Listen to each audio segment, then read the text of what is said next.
I remember when I was in Barcelona, I was riding on one of the double-decker buses and just going through the city. And I was just thinking about a lot of things. And I remember having a conversation with Ramiro, and we were talking about like what you think you're naturally good at.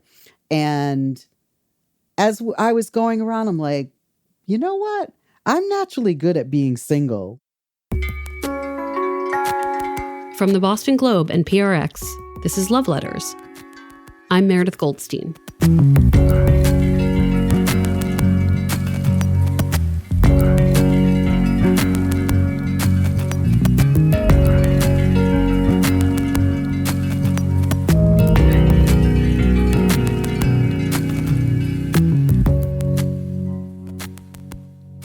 So, if you live near me, in Massachusetts, the voice of the woman at the start of this episode might be familiar to you.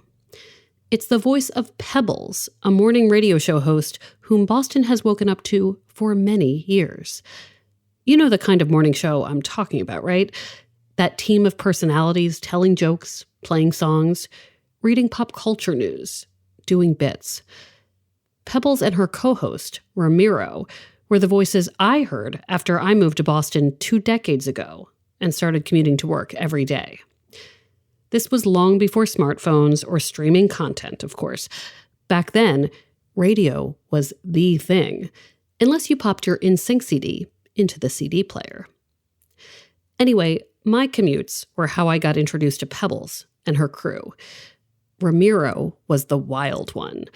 Pebbles was the voice of reason. I loved her attitude. I thought we should know each other in real life. It took some years before I got to meet Pebbles in person. It took even more years for me to learn that Pebbles was not her actual name. Hi, my name is Susan Sumito, and most people in Boston know me as Pebbles. Tell me about the origin of Pebbles, the name Pebbles. So when I first started in radio, I was an intern at a very small radio station, an AM station, WILD. And they asked me, do you want to go by... Actually, I was given 3 choices: Pebbles, Gypsy, or Asia. And I ended up going with Pebbles. That is not a 2022 thing that would happen. No, it is not. Because my real name, Susan, really isn't a radio name, I guess. And there was an artist out at the time named Pebbles. So I think it was like, oh, okay. I'm having a blank on what the Pebbles hit was that I liked. Mercedes Boy. Yeah. Yes. Okay. Do you want to ride in my... And there was confusion. Boy. Yes. Tell me what you're gonna do. With me. Yes.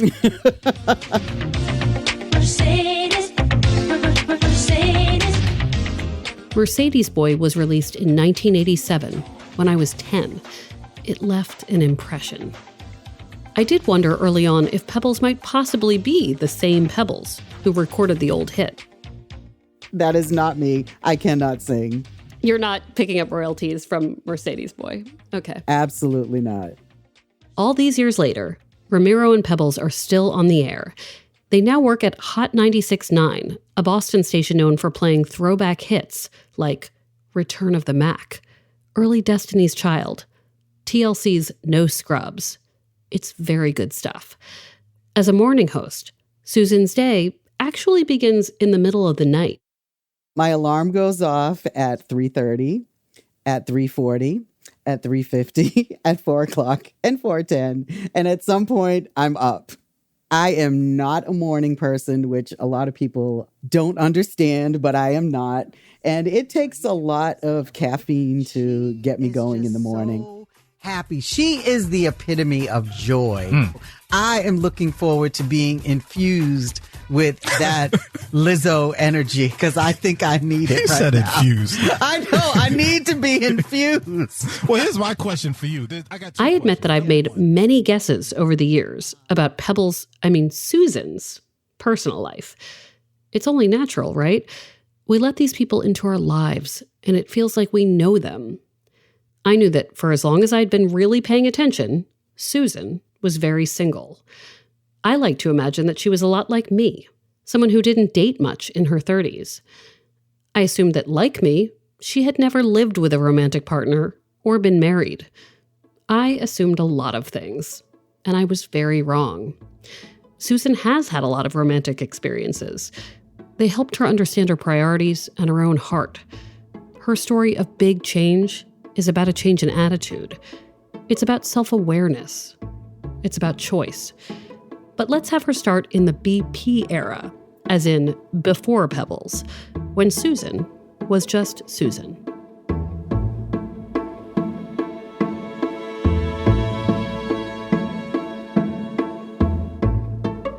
I grew up in Wareham, Mass, which is a small town. My play yard was like the forest, the trees. I was always outside. I lived with my parents, and I had a sister. She was a year younger than I am. My cousins all lived on the same street with me. I went through phases in life where I was outgoing, but I liked to be by myself a lot too. I never really thought about marriage, but I did think about kids. I always would say, oh, I want like 15 kids. I wanted to have a big family. For some reason, it just wasn't hand in hand where it was like, I want to get married and I want to have all of these kids. I just never thought about relationships like that. Her first significant romantic relationship comes in college. I hate when I have to say this because it sounds so corny, but we met. I was a cheerleader at Northeastern and he was on the basketball team. I gag every time I say that. No, I didn't know you were like cool when all of that was cool. That's really good to know. Susan dates this man for about 4 years. After graduation, he goes overseas to play basketball. The relationship fizzles, but that's okay. Susan's new focus is her career. She's making a name for herself at the radio station she's working for, WILD. She's starting to find her voice and really liking it. It's no surprise then that she meets her next boyfriend at work. We hit it off like right away. We became really, really good friends. We talked about everything and we had fun together. And then we went and ruined it with marriage. I just... Keep going. Let's say more about that. You know, no, really. When I think about it, I'm like, why didn't we just stay friends or wait longer? It was kind of the way that we ended up deciding to get married was he was talking about he wanted to go do radio in Chicago. And I was like, well, what about us? And he's like, well, you can come with me. And I'm like, well, I'm not going anywhere if we're not married. And he was like, well, let's get married. And I'm like, this is the worst possible, like, proposal, I guess, if you want to call it. And then we ended up getting married. And this was after a matter of like 3 or 4 months. Of dating? Yes. Yes. And I was 28 at the time. And I was just feeling the pressure from society that, okay, you're 28. Do you want to have kids? Do you want, you should be married. And I felt like that was the next step for me. I know a lot of people talk about getting pressure from their families, and I never got any of that. But, the whole say yes to the dress thing. I was driving down the street and saw a used bridal dress store, walked in and bought the first dress that I tried on. And it was horrible, but I just didn't really care about it. And it should have been a sign. How quickly into the marriage did you know it was not a great idea? Months. The relationship falls apart, pretty amicably. Chicago never happens. The entire relationship, including the divorce, lasts roughly 3 years. Susan's life outside of the relationship stuff is going much better. She joins a morning show at a Boston hip-hop station. She's in her early 30s and making her name as a radio personality. She starts to date around again. I think that I went through, maybe I went through a little promiscuous period. Really? Which is fine.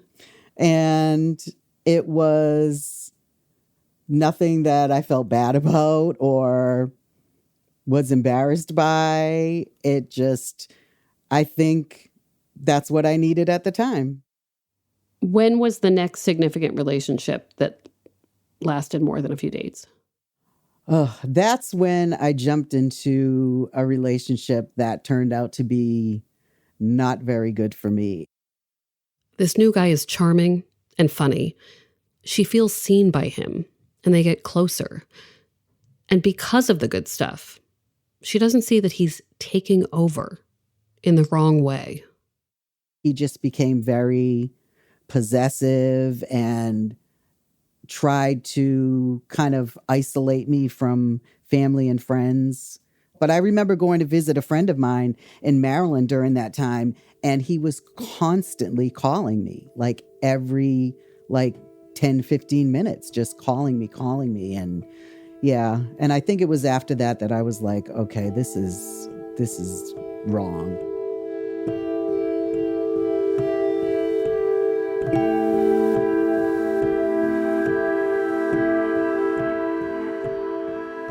Looking back, I think about it and I'm like, I consider myself a smart woman. How do, people get into situations like this? And it happens so gradually that you don't even realize you're in it until you're really in it. And it took me speaking with my therapist, having my therapist tell me, you need to bring in one of your good friends because I need to talk to them. And I remember her telling my friend, you need to get her out of this situation because he had moved in with me. And my friend and her husband went in there and were like, get out. And when I left my therapist, she's like, drive to your parents' house right from here. Just go. And I did. I haven't really told a whole lot of people the whole story, but I was kind of skeptical about getting into any type of relationship. I think I stopped trusting myself, trusting other people. She steers clear of romance for a long time after that. She has a busy life, doing the morning show with Ramiro at the hip-hop station. She's also super close with her younger sister, who's had a daughter. Susan adores her niece. She also has goddaughters and her parents, and radio events that take her all over. She makes a very full life for herself, outside of romance. She is happy. It's not until years later, when she's in her 40s, that Susan meets someone new. When we first started talking, it was on one of the booze cruises that the station had had. Do you remember thinking that he was cute, or what did he look like? What I do remember was I was very tipsy, leaving the boat, and I was staying at a hotel across the street. So there were a bunch of us and we were going to go hang out in the hotel room. And I remember as I was walking, he just walked up to me and grabbed my hand to make sure that I was going to be okay. And so he and his friend and a bunch of other of my friends came over and we just sat and talked and ordered food. And when he got ready to leave, he had asked for my number and I gave it to him. And then we just started dating after that. So you start seeing each other. Yes. And one of the biggest things that I've left out so far is that he was a lot younger than me. He was 15 years younger than I was. And I wasn't trying to get serious or anything. So to me, it wasn't really a big deal. It was so what? He likes me. I like him, whatever. And I really wasn't expecting it to turn into anything. Susan and this younger guy enjoy each other's company, and there's no pressure. But then love creeps in, and it starts to feel like something bigger. To the point where I blurted out that I loved him first after a few months, which was really embarrassing. I remember it was at Mohegan Sun at the casino, and we were just sitting there and I said it to him. Tell me what was going on at that time and how he became a part of the world you had built. He knew my family, he knew friends, but he also, because he was a lot younger than me, he still, wanted to go to clubs. I didn't want to go to a club. I didn't want to do a lot of things. So he would go out with his friends, and I was home reading a book and doing whatever. And it worked for us. It really did.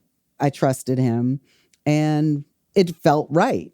And when we were together, it was great. I will say in the very beginning of the relationship, I think we were dating like 7 months. And I remember saying to him, I said, I know this isn't a conversation you have with someone when you've only been dating 7 months, but if you think that this is going to turn into something and you are interested in having children, I think that we need to have a conversation about that ASAP. And he was like, okay. And then we just never really addressed it again. Now into her 40s, Susan has made peace with the fact that she won't have children of her own. Partly because she already has this strong relationship with her niece and her goddaughters, so it doesn't feel like a concession as much as a different path. Susan's boyfriend is really good at going along for the ride. One of the things that bonds them more is how her boyfriend is there for Susan as a real partner when her sister gets sick. Susan's sister had had a brain tumor and a surgery when she was younger. In 2008, many years later, she has a seizure and she's sick again. Susan is there for her sister daily. Even though Susan's boyfriend is much younger, he's ready to support Susan fully. When they said that they had done everything that they could do to help, she went into a nursing home. And so every day I was driving from Boston, it was like an hour away, to see her because we had no idea how long she was going to live. And I would come back and I would stay at his house with him. And I just don't know how he dealt with that emotionally, because it was a lot to put on someone, because I felt like I was just constantly crying and emotional and depressed. And it was just very, very heavy. And for him to stick with me through that whole period of time, I just never forgot that and never will, because I really needed that at the time.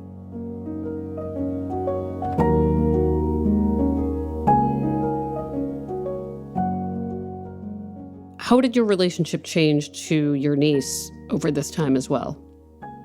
She was 7 at the time. And I remember when my sister died, I was on the air and my mother called me and told me, can you come? She's like, come now. And I was like, okay, I didn't even ask any questions. And when I got there, she had already passed.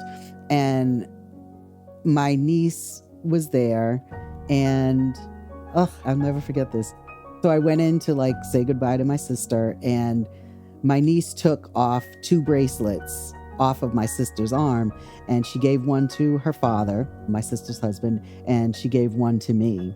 And then we were driving to go pick up flowers for the funeral or whatever, and she's in the back seat of the car, and she goes, Auntie, I'm sorry your sister died. And I was like, I'm sorry your mother died. It was just like, and I think of things like that because we had been bonded before that, but that, I think, forever just kind of changed everything, where I was like, all right, I need to take care of you. I'm not your mother, but I need to take care of you and make sure you're okay. By 2012, Susan and her boyfriend have been together for 6 years. They've talked about moving in together. She's found the right kind of relationship that fits her needs.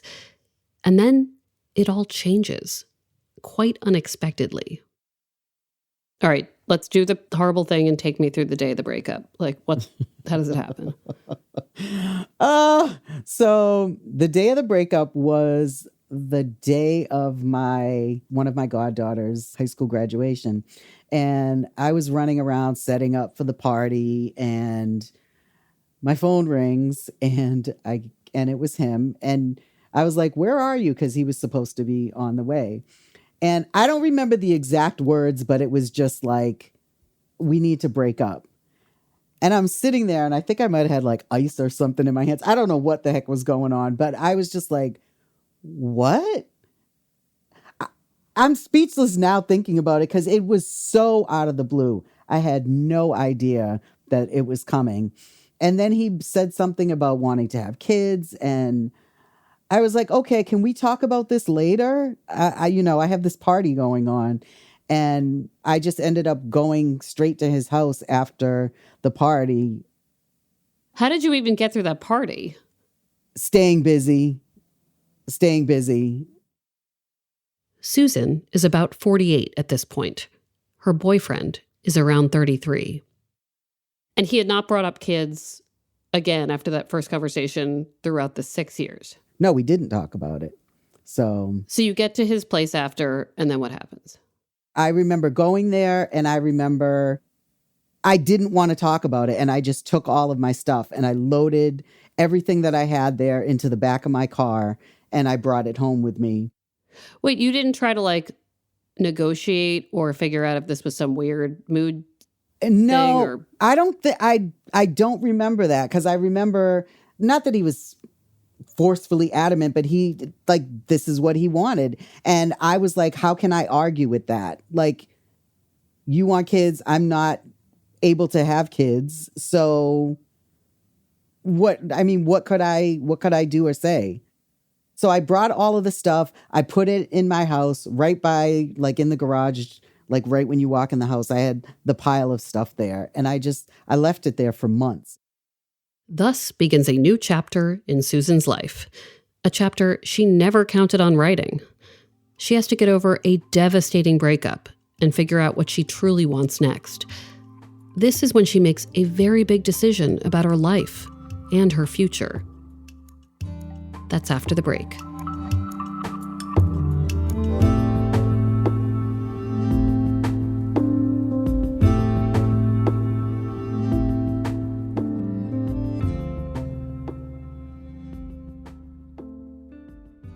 Here at Life Kit, NPR's self-help podcast, we love the idea of helping you make meaningful lifestyle changes. Our policy, don't be too punishing on yourself or too grand in your goals, which is why we've got shows on how to help you make little nudges to your behavior and create habits that stick. Join Life Kit to get the tools you need. Listen to the Life Kit podcast from NPR. Okay, we're back. So it's 2012, and Susan is miserable. She's in post-breakup shock. She and her ex still love each other, but he's realized he really wants kids, and that's just no longer an option. It is a pretty bleak time. I had gone through episodes of depression throughout my life, but this was very, very different. I wasn't able to eat, which never happened to me ever before. I mean, I might have a couple bites of a sandwich, and that was it. And I remember at the time I was going to Weight Watchers, and I remember one day I showed up, and in 1 week I had lost 10 pounds, and they were like, "Ooh, congratulations." And I'm sitting here yeah, I don't think you're supposed to lose 10 pounds in 1 week. That's a problem. I look at those pictures and I'm like, wow, I was in a really bad place then.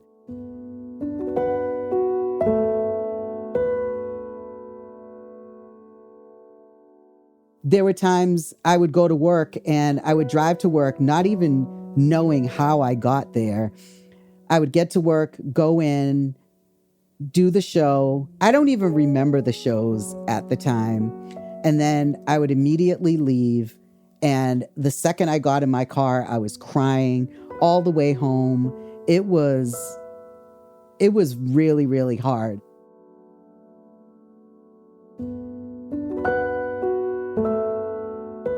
Why do you think this breakup hit you the way it did? Was it the loss of the person? Was it the place you were in life?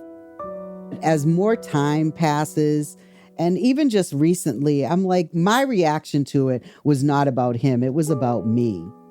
The way that I expected my life to be, it was not going to happen. I thought that we were going to end up being together and staying together. It's around this time that Susan gets dropped from the big station she's working for. Another thing to grieve. But pretty quickly, within a month, Susan gets hired by a brand new station, Hot 96.9. They want her to anchor their morning drive. It is a big deal and a lot of responsibility. I had to go around with the sales manager to meet all of the sales agencies. And at that point, I had to kind of not get over it, but I had to push through whatever I was going through. And I think that it helped temporarily. By the way, I saw Susan around this time. I actually interviewed her for a story because her new show was doing so well. I remember thinking, wow, she is amazing and her life is fantastic. She is such a star. What I didn't know was that she was just trying to get through every day. A good reminder that sometimes we have no idea what someone else is dealing with. Quietly, privately, Susan is figuring out her personal breakup recovery plan, which, as many of us know, can involve new rituals. One of those new rituals I totally relate to. Let's call it her felicity period. I kept trying to find things to make me feel better. And besides therapy, my other form of therapy was I had bought a treadmill. So every day I would get on the treadmill, and for hours, I wasn't going very fast, but for hours I would just walk on this treadmill, and I had tissue paper, and I would, sit there and cry, and I would watch episodes of Felicity. And it was it was the greatest. Felicity helped get me through my breakup. Was it Felicity, or was it Scott Speedman in particular, or was it all of the above? No, I like Scott Foley. Oh, okay. We're going to have to have a Yes. whole separate conversation about that.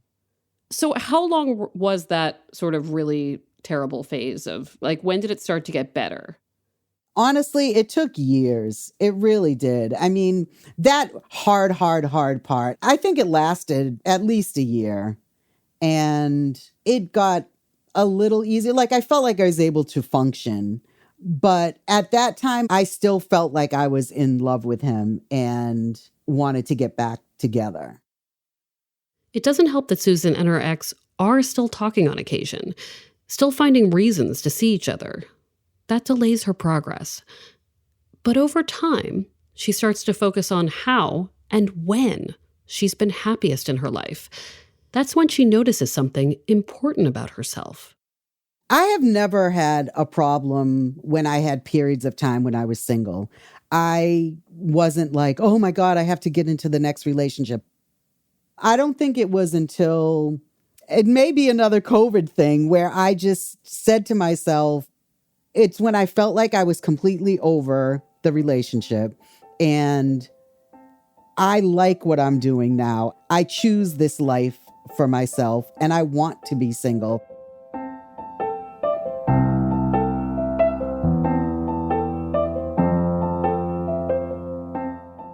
I enjoy my own company. I enjoy the freedom to go with my friends whenever I want to. I take solo vacations, which I prefer. I love going places by myself. I'm not a very adventurous person when it comes to let's go ziplining or jump out of a plane. Mine is, I went to Amsterdam and Hong Kong and Barcelona. I went to places by myself and I loved it. She'd actually started feeling like this before the pandemic, like on her trip to Barcelona in 2018. She could see that this is what she wants. No more dating, no more heartbreak. To adopt singleness as a way of life. Externally, this might not look very different.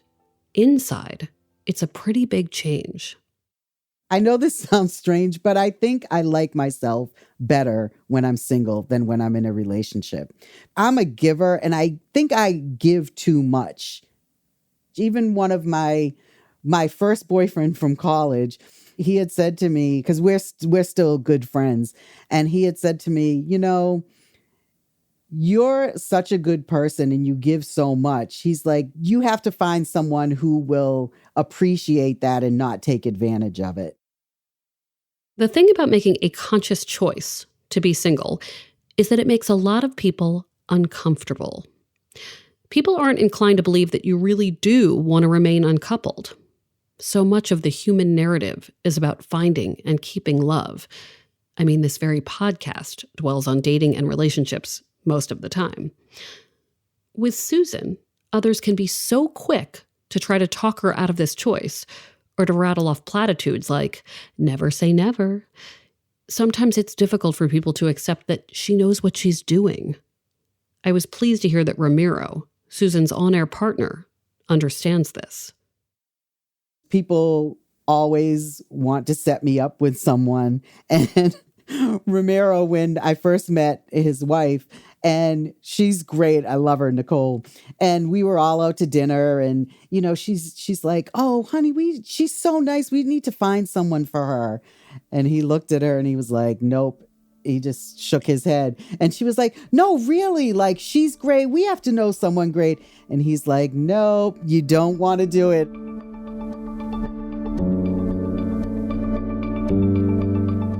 A lot of people feel like they're missing out when they're not in a romantic relationship. But you never get everything. So you're always missing out on something, whether you're single or coupled. When I thought about Susan's story, it occurred to me that there's this big double standard when it comes to intentionally single people. Like, we would never tell a happily coupled person, "Look, you never know. You might love being single. Never say never." Susan acknowledges that, sure, she can't say with certainty what the future will bring, but she's pretty clear that being in another relationship, it's just not what she wants. At some point over the last few years, I noticed that Susan was posting pictures and messages on social media about what she was doing by herself or with her community as an uncoupled person. She would hashtag it Heart and Solo. She was letting us all know that her single life was not a backup plan. It was the plan. You really began talking to your audience a little bit more about this concept of being solo and doing things on your own, and letting people know when you did, and so they could see themselves in that. I think that people need to know that it's a valid choice to be single. I think about 20-something-year-old me and how I felt like I needed to get married because this was what I was supposed to do. I don't want young people to feel like that's the only way. The world's not going to end if you don't have a partner. Why do you think people are so uncomfortable with the idea that this is a choice and you can choose to just not if you want to? Why does that ruffle people's feathers?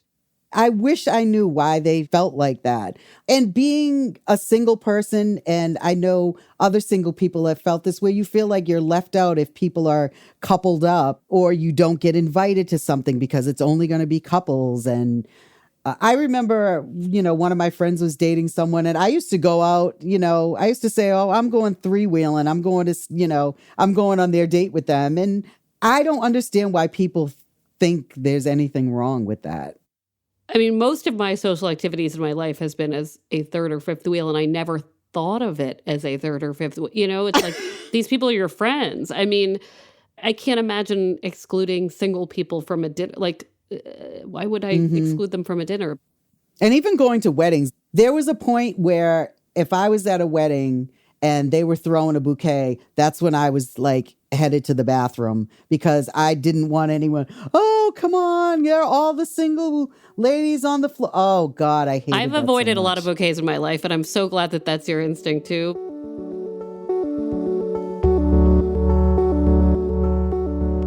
Susan's current life is very full.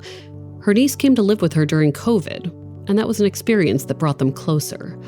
Susan and Ramiro, along with another co-host, Melissa, are on air every weekday morning.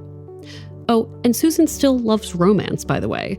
In fact, one of the things we first bonded over was fanning out over the Twilight movies.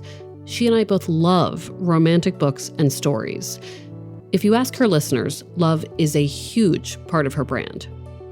all the books, all the Hallmark Channel. Now I'm into K-dramas. That's all I watch. And I just love love stories. And I love watching people fall in love. You know, even the parts where they're going through things and then they get back together and then they live happily ever after. My romance stories have to end with a happy ending. I can't deal with stories that don't have a bow tied on the end. But I think that I also know that that's not real life. And it's just something that entertains me. This makes total sense to me, by the way. I mean, I love spy movies, but I don't want to do spying myself. I don't see many spies who get to wear sweatpants. Like, I see a lot of good relationships in my life. I mean, my parents, you know, before my father passed in March, my parents were married 65 years. So I've been around good relationships, the good and the bad and all of that. And I watch Romero and his wife. I watch the things that they go through and the way that they communicate. And I think that it's really beautiful. But I also know that it's a lot of work. And that's not where I want to put my energy. Every once in a while, someone will send me a DM. Very nice. Like, I would love to take you out. I would love to get to know you better. And I'm like, thank you very much. I really appreciate it. And I'm very flattered, but I am not interested in dating. Do you have any plans in the future for solo travel? Yes. Because I've been obsessed with K-dramas, I definitely want to go to South Korea. And I'm still working on when I'm going to go because I really want to learn the language before I go. So I'm working on that now. I really would like to go for at least like 10 days or so to like really get in there. That's exciting for me. That is way more exciting to me than walking down an aisle or being in a relationship. Thank you so much for coming on and telling your story. Thank you for having me. Really, I wouldn't trust my story with anybody else.